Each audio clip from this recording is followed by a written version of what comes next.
जय हिंद दोस्तों, welcome to our से क्लासेस। कैसे हैं आप सभी? आई होप आप लोग अच्छे होंगे, अपनी पढ़ाई को बेहतर ढंग से कर रहे होंगे। दोस्तों आज हम पढ़ने जा रहे हैं एक्टिव पैसिव पार्ट नंबर 9 और दोस्तों टोटली क्लास नंबर 12 है, जिसमें हम दोस्तों आज सीखेंगे कि फ्यूचर इंडेफिनिट टेंस के पैसिव वॉइस कैसे बनाते हैं। तो आज देर नहीं करते स्टार्ट करते हैं वीडियो को और करते हैं दोस्तों एक महत्वपूर्ण डिस्कशन जो परीक्षा की दृष्टि से काफ़ी इंपॉर्टेंट टॉपिक है एक्टिव पैसिव। आज हम उसमें पढ़ेंगे दोस्तों कि फ्यूचर इंडेफिनिट टेंस की पैसिव वॉइस कैसे बनाएं। तो आइए देर नहीं करते हुए स्टार्ट करते हैं वीडियो को। देखिए ध्यान से दोस्तों, ये एक्टिव पैसिव पार्ट नंबर दोस्तों कौन सा है? 9 है, जिसमें दोस्तों एक टोटल क्लास नंबर 12 है, लेकिन एक्टिव पैसिव पार्ट नंबर 9 है। ठीक है, आज हम दोस्तों क्या सीखेंगे कि passive voice of future indefinite tense. क्या चीज़? Future indefinite tense. Passive voice of किसके? फ्यूचर इंडेफिनिट टेंस की। ठीक है, तो दोस्तों अगर हम बात करें कि देखिए कोई भी जो सेंटेंस होता है ना, उसके टेंस को यदि आपको फाइंड आउट करना है, वो भी इंग्लिश में फाइंड आउट करना है, तो आपको बेसिकली दो चीज़ें आपको पता होनी चाहिए कि helping verb plus main verb. मतलब उस टेंस को आपको फाइंड आउट करना है तो आपके पास दो चीज़ें होनी चाहिए, एक जिसका नाम है हेल्पिंग और दूसरा मेन वर्ब। यदि आपको हेल्पिंग और मेन वर्ब लर्न है तो आप इजिली उस टेंस को फाइंड आउट कर पाएंगे। ठीक है, तो अभी हम देखेंगे यहाँ पे कि जो हमारा सेंटेंस एक्टिव में यहाँ पे लिखा हुआ है फ्यूचर इंडेफिनिट का। ठीक है, एक्टिव में जब सेंटेंस है तो उसके हेल्पिंग वर्ब क्या है? विल और शैल है। क्या है? विल और शैल है। और जो उसकी मेन वर्ब दोस्तों क्या है? वो वर्ब के फर्स्ट फॉर्म में। ध्यान दीजिएगा कि जिस सेंटेंस में आपको हेल्पिंग वर्ब मिलती है दोस्तों, वहाँ पे कंफर्म है कि मेन वर्ब आपको मिलेगा। ठीक है, तो हेल्पिंग वर्ब क्या होगी? विल और शैल, और मेन वर्ब क्या होगी दोस्तों? वर्ब की फर्स्ट फॉर्म। लेकिन जब इसी एक्टिव को हम पैसिव में कन्वर्ट करेंगे तो जो हेल्पिंग वर्ब है दोस्तों, पैसिव की हेल्पिंग वर्ब क्या हो जाएगी? हाँ, तो सबसे पहला पॉइंट यहाँ पे दोस्तों ये है कि जब हम किसी फ्यूचर इंडेफिनिट टेंस को दोस्तों कन्वर्ट करेंगे तो जाएगा किस में? तो दोस्तों जाएगा आपका फ्यूचर कॉन्टिन्यूअस टेंस में। किस में जाएगा? फ्यूचर कॉन्टिन्यूअस टेंस में। अर्थात फ्यूचर इंडेफिनिट दोस्तों एक्टिव चेंज होगा, पैसिव में जाएगा तो किस में बदलेगा? फ्यूचर कॉन्टिन्यूअस टेंस में। तो फ्यूचर कॉन्टिन्यूअस टेंस के हेल्पिंग वर्ब क्या यहाँ पे है? विल बी और शैल बी, अर्थात बी वर्ड आपको ऐड ऑन करना है, जोड़ना है। और जो मेन वर्ब होगी दोस्तों वो आपकी कौन सी फॉर्म होगी? थर्ड फॉर्म होगी। ठीक है, लेकिन क्वेश्चन यहाँ पे क्या उठता है? ध्यान से दीजिएगा, ध्यान से देखिएगा। यहाँ पे क्वेश्चन ये उठता है कि दो हेल्पिंग वर्ब आपको मिल रही है यहाँ पे, एक विल मिल रही है और एक शैल बी, अर्थात एक विल बी और एक शैल बी। या फिर यहाँ देखें विल और शैल, तो किसके साथ आप विल का प्रयोग करेंगे और किसके साथ आप शैल का प्रयोग करेंगे? तो ध्यान दीजिएगा, यदि वाक्य में आपको आई और वी मिलता है दोस्तों, क्या मिलता है? आई और we, that means first person. क्या चीज़? First person. तो वहाँ पे आप क्या लगाएंगे? शैल लगाएंगे। और अदर का मतलब ये हो गया कि सेकेंड पर्सन और थर्ड पर्सन। क्या? अदर का मतलब सेकेंड पर्सन और थर्ड पर्सन के साथ क्या लगाएंगे? आप विल का प्रयोग करेंगे। तो आई होप आप यहाँ तक समझ गए होंगे कि यदि आपको शैल और विल यूज़ करना है तो आई और वी के साथ आप शैल का प्रयोग करिएगा, अर्थात फर्स्ट पर्सन आई वी के साथ शैल, सेकेंड और थर्ड पर्सन अर्थात अदर सब्जेक्ट जो यहाँ पे लिखा गया इसके साथ क्या लगाएंगे? विल लगाएंगे, यदि वो सेकेंड पर्सन या थर्ड पर्सन होता है तो। अब नेक्स्ट दोस्तों यहाँ पे देखते हैं हम कि जो हम यहाँ पे सीखेंगे वो असर्टिव सेंटेंस का स्ट्रक्चर को एक्टिव को हम पैसिव में कन्वर्ट करना सीखेंगे। ध्यान दीजिएगा, जो असर्टिव सेंटेंस का स्ट्रक्चर होता है एक्टिव को हम किस में कन्वर्ट करेंगे? पैसिव में कन्वर्ट करेंगे। ठीक है, तो ध्यान दीजिएगा यहाँ पे दोस्तों, पहली चीज़ यहाँ पे क्या है? ध्यान से देखिएगा कि जो पॉजिटिव का इसका सेंटेंस है असर्टिव सेंटेंस में, एक्टिव का जो पॉजिटिव सेंटेंस है, सबसे पहले आपको क्या मिलेगा? सब्जेक्ट। इसके बाद जैसा कि मतलब हर टेंस में जैसा अमूमन हो रहा है दोस्तों वैसे यहाँ पर भी होगा, बस टेंस के अनुसार आपको हेल्पिंग और मेन वर्ब क्या करना है? चेंज करना है। तो हेल्पिंग वर्ब की जगह है तो यहाँ पे हमने क्या रख दिया? विल और शैल। इसके बाद क्या दोस्तों? वर्ब की फर्स्ट फॉर्म। इसके बाद क्या मिला आपको? ऑब्जेक्ट। बातें क्लियर हो गई। अब आपको नॉट लगाना है, सेंटेंस आपको क्या बनाना है दोस्तों? नेगेटिव बनाना है। तो आप क्या करेंगे? हेल्पिंग और विल शैल और मेन वर्ब फर्स्ट फॉर्म के बीच में क्या रख देंगे? नॉट रख देंगे। क्लियर होगी बात? अर्थात subject plus will shall plus not plus verb की फर्स्ट फॉर्म प्लस ऑब्जेक्ट। इसको ध्यान रखिएगा। अर्थात जब भी आपको किसी भी असर्टिव सेंटेंस का नेगेटिव बनाना हो तो नॉट हमेशा हेल्पिंग वर्ब और मेन वर्ब के बीच में आता है। तो सेंटेंस आपका क्या है? फ्यूचर इंडेफिनिट है तो आप क्या करेंगे? विल और shall, will shall plus main verb के फर्स्ट फॉर्म के बीच में क्या रख देंगे? नॉट रख देंगे। क्लियर होगी यहाँ तक बात? अब जब इसे हम किस में कन्वर्ट कर रहे हैं दोस्तों? पैसिव वॉइस में। किस में कन्वर्ट कर रहे हैं? तो आप अमूमन जानते हैं कि हमें क्या करना होता है? क्या करना होता है बोलिएगा फिर से। जी हाँ, बिल्कुल आपने सही बोला, समझा कि हम ऑब्जेक्ट का सब्जेक्ट और सब्जेक्ट का ऑब्जेक्ट बनाते हैं, वो आपकी थर्ड फॉर्म रखते हैं इसमें।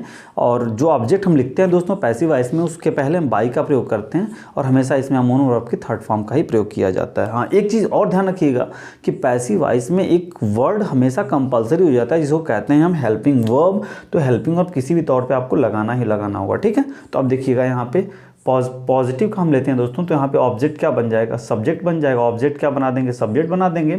इसके बाद हेल्पिंग और विल और शैल लगा देंगे। इसके बाद बी रखेंगे, देखिए विल बी और शैल भी यहाँ पे। उसके बाद क्या, वर्ब की थर्ड फॉर्म।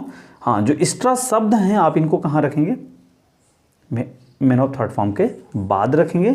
इसके बाद दोस्तों आप बाई लगाएंगे और जो यहाँ पे सब्जेक्ट होगा अर्थात एक्टिव का जो सब्जेक्ट होगा, पॉजिटिव में जो एक्टिव का सब्जेक्ट है उसे पैसिव वॉइस में ऑब्जेक्ट बना देंगे, अर्थात सब्जेक्ट का ऑब्जेक्ट हो गया और ऑब्जेक्ट का सब्जेक्ट हो गया। नेगेटिव में कुछ नहीं करना आपको, फिर वही चीज़ करनी है कि हेल्पिंग और मेन और के बीच में नॉट रखना है। बस यहाँ पे क्या है कि आपको थर्ड फॉर्म मिल गया और यहाँ पे हेल्पिंग और विल है और सैल है। तो यहाँ ध्यान दीजिएगा कि जो आप नॉट लगाएंगे वो विल सैल प्लस बी के बीच में लगाएंगे, ध्यान दीजिएगा। वो आपके थर्ड फॉर्म के बीच में नहीं यहाँ पे होगा, क्योंकि विल भी सैल भी रखा हुआ है दोस्तों यहाँ पे। तो हम क्या करेंगे, विल सैल के बाद ही हम नॉट लगाएंगे और बी उसके बाद आएगा। अर्थात ये कह सकते हैं कि विल सैल प्लस बी के बीच में हम क्या रख देंगे, नॉट पुटअप कर देंगे।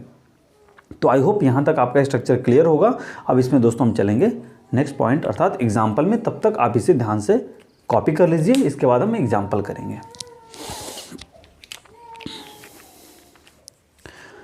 तो आई होप दोस्तों आपने स्ट्रक्चर क्लियर कर लिया होगा। अब आइए हम एग्जाम्पल करते हैं। आई होप आप समझ गए होंगे कि ये स्ट्रक्चर कैसे बन रहे हैं, ठीक है। इतना तो आप समझ, क्योंकि हमने दोस्तों प्रेजेंट का पूरा पार्ट खत्म कर लिया, पास्ट का पूरा पार्ट खत्म कर लिया, अभी हम फ्यूचर पे चल रहे हैं। तो अब तक तो यदि आपने उस वीडियोस को नहीं देखा है तो डिस्क्रिप्शन बॉक्स में लिंक है, जाके आप वहाँ से देखिए इनको कि कैसे इन्हें बनाया जा रहा है, ठीक है दोस्तों, ताकि आगे के पार्ट आपको अच्छे समझ में आ जाए, ठीक है। देखिए एग्जाम्पल पहला क्या है, पहला एग्जाम्पल क्या है कि आई शैल टीच यू। देखिए शैल लगा हुआ है, आई है तो शैल लगा हुआ है और टीच वर्ब की फर्स्ट फॉर्म है। तो ऑब्जेक्ट जो यहाँ पे है दोस्तों यू, ला के हम क्या बना देंगे, सब्जेक्ट बना देंगे। अब ध्यान दीजिएगा यहाँ पे कि यू आपका सेकंड पर्सन है। यू क्या है, सेकंड पर्सन। देखिए आई और वी के साथ ही हमें सिर्फ शैल लगाना है। तो आई के साथ तो यहाँ पे शैल पुटअप किया हुआ है, ध्यान दीजिएगा। आई के साथ इन्होंने शैल तो लगाया, बट यहाँ पे यू हो गया अर्थात सेकेंड पर्सन हो गया। तो देखिए सेकेंड और थर्ड पर्सन साथ क्या लगाना है, हमको विल का प्रयोग करना है। तो विल बी और शैल बी, तो यू के साथ हमने क्या लगा दिया, विल बी। इसके बाद क्या होगा, टीच का थर्ड फॉर्म टॉट हो जाता है दोस्तों। तो क्या हो जाएगा, टॉट बाय मी। आई का जो ऑब्जेक्ट हो क्या हो जाएगा, मी। तो you will be taught by me, you will be taught by me, I shall teach you का पैसिव वॉइस हो जाएगा, ठीक है। अगला दोस्तों है कि वी शैल। देखिए फिर यू के अकॉर्डिंग, वी के अकॉर्डिंग यहाँ पे शैल का प्रयोग किया गया है। तो वी शैल प्ले वर्ब की फर्स्ट फॉर्म। द मैच यहाँ पे ऑब्जेक्ट हो जाता है, क्या खेलता है, मैच खेलता है, ठीक है, खेलेगा। तो यहाँ पे क्या है, देखिए कि द मैच को हमने ऑब्जेक्ट सब जो यहाँ पे ऑब्जेक्ट था इसको हमने क्या बना लिया, यहाँ पे सब्जेक्ट बना लिया। इसके बाद क्या, देखिए मैच क्या है तो विल भी ही आएगा। तो विल भी, अब प्ले का थर्ड फॉर्म प्लेड हो जाएगा, बाई रखेंगे और वी का ऑब्जेक्ट क्या हो जाएगा, अस। तो क्या बन गया कि the match will be played by us, the match will be played by us. अगला आपका है दोस्तों कि दे विल कॉल अस। देखिए अस यहाँ पे ऑब्जेक्ट है और दे क्या है, सब्जेक्ट है। तो अस को इधर लेके आएंगे तो क्या हो जाएगा दोस्तों, वी हो जाएगा सब्जेक्ट। इसके बाद वी है तो हम क्या लगाएंगे, शैल। इसके बाद बी, काल का थर्ड फॉर्म क्या हो जाएगा, कार्ड। इसके बाद बाई रखेंगे और दे का ऑब्जेक्ट क्या हो जाएगा, देम हो जाएगा। तो जो आपका एक्टिव में था कि दे विल कॉल अस, तो हो जाएगा कि we shall be called by them, we shall be called by them, ठीक है।